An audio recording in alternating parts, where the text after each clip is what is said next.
మన ప్రభు అయిన యేసుక్రీస్తు పరిశుద్ధ నామములో ఈ పాడ్కాస్ట్ ద్వారా వాక్యం వింటున్న ప్రతి వారికి నా హృదయపూర్వకమైనటువంటి వందనాలు. మత్తయి సువార్త 11వ అధ్యాయము 28వ వచనం. ప్రయాసపడి భారము మోసుకొనుచున్న సమస్త జనులారా నా యొద్దకు రండి, నేను మీకు విశ్రాంతిని కలుగచేయుదును. చదివిన వాక్య భాగంలో ప్రయాసతో, భారముతో, బాధతో మోయలేనటువంటి బరువును మోసుకుంటూ వెళ్తున్నటువంటి సమస్త జనులారా నా యొద్దకు రండి, నేను మీకు విశ్రాంతిని ఇస్తాను. మీ భారం ఎంత మోసినా, ఎంత దూరం మోసినా ఆ భారానికి ఎవరు మీకు జీతాన్ని ఇవ్వరు. ఎందుకంటే మీ భారం మీకు సంబంధించినటువంటి భారం కనుక దానికి బయట వారు వచ్చి మీకెవరు ప్రతిఫలాన్ని ఇవ్వరు. నీ కుటుంబం కొరకు, నీ బిడ్డల కొరకు ప్రయాసపడుతూ ఉన్నావు, నీ తల్లిదండ్రుల కొరకు ప్రయాసపడుతూ ఉన్నావు, నీ వ్యాపారం కొరకు పరిగెడుతూ ప్రయాసపడుతున్నావు, నీ ఉద్యోగం కొరకు ప్రయాసపడుతూ పరిగెడుతున్నావు. ఇంకా అనేకమైనటువంటి విషయాలను బట్టి భారాన్ని మోస్తూ వెళ్తున్నటువంటి జనాంగంతో ప్రభు సెలవిస్తున్నాడు. అది మీ వ్యక్తిగతమైనటువంటి భారం. దానికి ప్రతిఫలం ఎవరిస్తారు? ఈ రోజు చూస్తూ ఉంటే బిడ్డల కొరకు తల్లిదండ్రులు ఎంత ప్రయాసపడి వారి కొరకు ఎంత చెమటోర్చి భారాన్ని మోస్తూ వారిని బరువుగా భావించక బాధ్యతగా భావించి వారిని పోషించి పెంచి పెద్ద చేస్తే బిడ్డలే ప్రతిఫలంగా తల్లిదండ్రులను చూసుకోలేనటువంటి పరిస్థితి. మరి ఇటువంటి సందర్భంలో వీరు మోసినటువంటి భారానికి ప్రతిఫలాన్ని ఎవరిస్తారు అని చూసినట్లయితే ప్రభు అంటున్నారు, నా యొద్దకు రండి, నేను మీకు విశ్రాంతిని ఇస్తాను. మీ భారానికి విశ్రాంతిని, మీ భారానికి ప్రతిఫలం ఇస్తారని మనుషుల వైపు మీరు ఎదురు చూస్తున్నారు కానీ మీకు ప్రతిఫలం ఇచ్చేవారు లేరు. మీ ప్రయాసకు వెలగట్టి సరైనటువంటి తొలతూగేటువంటి ఆశీర్వాదాన్ని ఇచ్చేవారు ఎవరు లేరు. కానీ నేను మీకు విశ్రాంతినిస్తాను. మీ భారానికి కావలసినటువంటి సరైనటువంటి ప్రతిఫలం ఏంటంటే విశ్రాంతి. బాగా అలసిపోయిన వారికి, బాగా ఎండలో ఉన్న వారికి, వారికి కావాల్సినప్పుడు బాగా విలువైనటువంటి బిర్యానీ కాదు, బాగా విలువైనటువంటి ఫాస్ట్ ఫుడ్ కాదు, బాగా విలువైనటువంటి శ్రేష్టమైనటువంటి ఈవులు కాదు, గాని ఆ సందర్భంలో ఆ వ్యక్తికి కావాల్సినటువంటిది చల్లటి నీరు, చల్లటి నీడ. ఇవి వారి శరీరానికి సేదను తీరుస్తుంది, వారికి విశ్రాంతిని కలుగు చేస్తుంది. ప్రభు అంటున్నారు, మీకు ఏది కావాలో అది నేను ఇస్తాను. మీరు చదువుతున్నప్పుడు మీకు వెహికల్ కాదు కావాల్సింది, మీ చదువుకు కావాల్సింది జ్ఞానం, అది నేను ఇస్తాను. మీరు జ్ఞానం లేని వాడు ఎవరైనా ఉంటే నా దగ్గర నేను మీకు జ్ఞానాన్ని ఇస్తాను. కాబట్టి ఇది వ్యక్తిగత భారం. ఈ భారం దేన్ని సూచిస్తుంది అని అంటే పాప భారం. మరియు ఈ పాప భారం ఏం తీసుకెళ్తుందంటే నరకాన్ని ప్రతిఫలంగా ఇస్తుంది. ఆ భారం విశ్రాంతిని కలుగు చేయదు. మద్యపానాలు, వ్యసనాలు, వ్యభిచారము, కాముకత్వము, దొంగతనము, అభిచారము,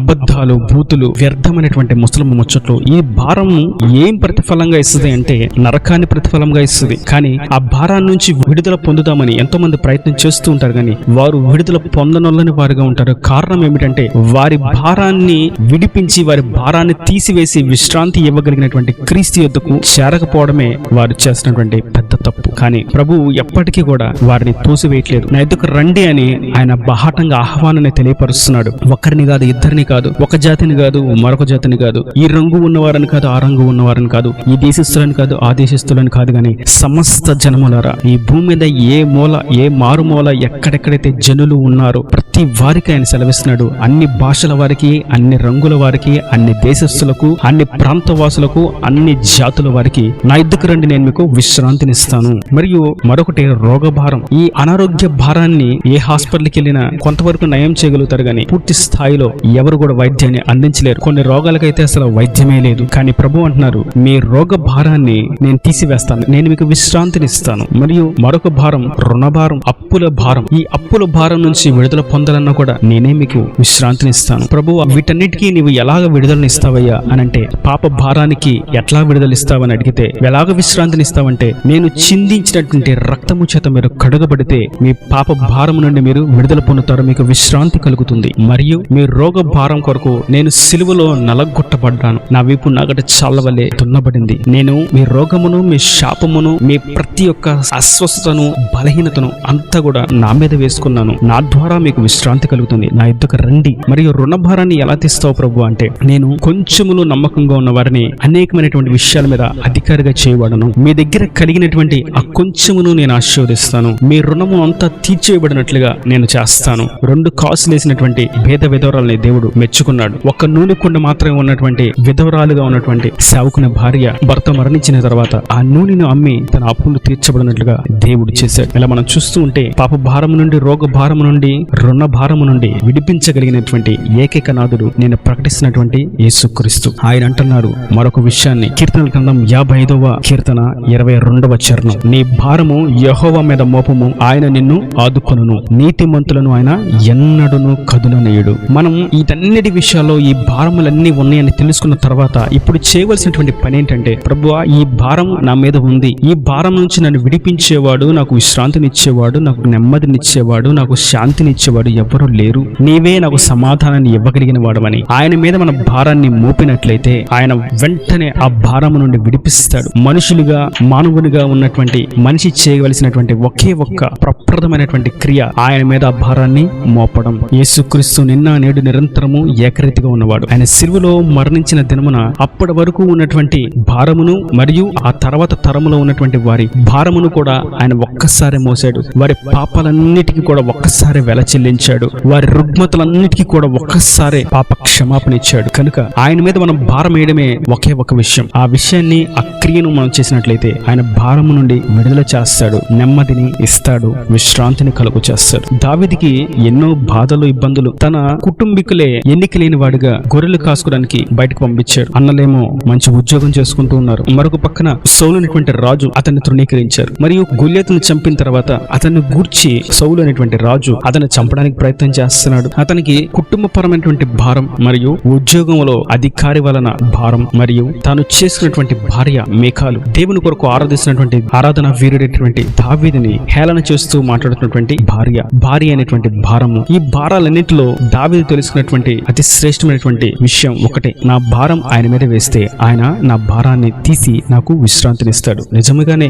దావీదుకి అన్ని విషయాలు దేవుడి నెమ్మదిని కలుగు చేశాడు. అంతకంతకు వర్ధలింప చేస్తూ వచ్చాడు. ప్రతి విషయంలో సమాధానాన్ని కలుగు చేస్తూ వచ్చాడు. కనుక మన భారమును ఆయన మీద వేసినట్టయితే ఆయన ఆదుకుంటాడు, ఆదుకునే దేవుడు. మనం ఆయన మీద వేస్తే, నువ్వు నాకు భారంగా ఉన్నావు, నీ భారం నా మీద వేసేవంటేని మనల్ని విసుగుచ్చుకునేవాడు కాదు, విదిలించేవాడు కాదు, మనల్ని వెన్ను తట్టి హక్కును చూచుకునేవాడు, వెన్ను తట్టి ధైర్యపరచువాడు. ఆయన నిజమైనటువంటి దేవుడు, సత్యమైనటువంటి దేవుడు, ప్రేమ స్వరూపి. ఆయన ప్రేమమయుడు గనుక, ప్రేమ కలిగిన వాడు గనుక, ప్రేమ పూర్ణుడు గనుక బలహీనతలో, భారములో, దుఃఖంలో, వేదనలో ఉన్న వారిని గూర్చి ఆయన ఆలోచిస్తున్నాడు, ఆయన యోచిస్తున్నాడు, ఆయన ఎదురు చూస్తున్నాడు, వారికి విశ్రాంతిని, నెమ్మదిని, సంతోషాన్ని కలుగు చేయడానికి. కనుక ఈ వాక్యం అంటే మీతో మనందరితో ప్రభు సెలవేసినటువంటి మాట, మనం ఆయనను హత్తుకుందాం, మన భారమును ఆయన మీద వేద్దాం. ఇదే విషయాన్ని పేతురు కూడా తన పత్రికలో రాస్తాడు. మీరెందుకు భారాన్ని మోస్తున్నారు, మీరెందుకు చింతపడుతున్నారు, మీ చింత అంతా ఆయన మీద వేయండి, మీ భారమును ఆయన మీద వేయండి అని కీర్తనకారుడు చెప్తుంటే, మీ చింత అంతా కూడా ఆయన మీద వేయండి అని పేతురు భక్తుడు చెప్తున్నాడు. ఆయన మిమ్మల్ని గురించి చింతిస్తున్నాడు. ఆయన మీ గురించి,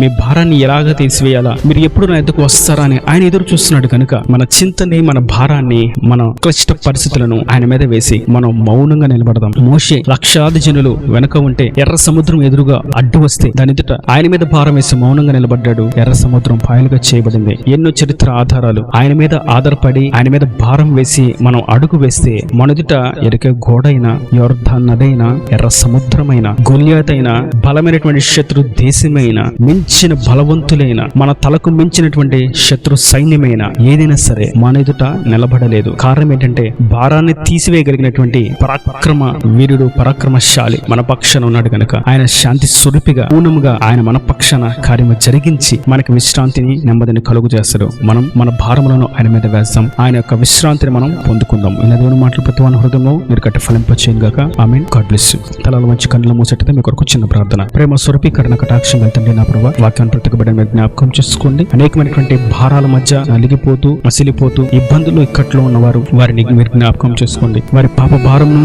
వారి యొక్క రోగ భారమును, వారి యొక్క రుణ భారమును, అన్ని భారాల నుంచి వారిని విడిపించి, వారిని విమోచించి, వారికి విశ్రాంతిని కలుగు చేయండి. నలుదిశల నెమ్మదిని కలుగు చేయండి. మంచి ఆరోగ్యాన్ని, క్షేమాన్ని, కాపుదలు దయచేసి రాహుల రాజ్యాన్ని సిద్ధపడి సమస్త కొలులు సమృద్ధిని దయచేయమని యేసు పరిశుద్ధమైన ప్రార్థించి వేడుకుంటున్నాను తండ్రి. ఆమేన్. ఆమేన్.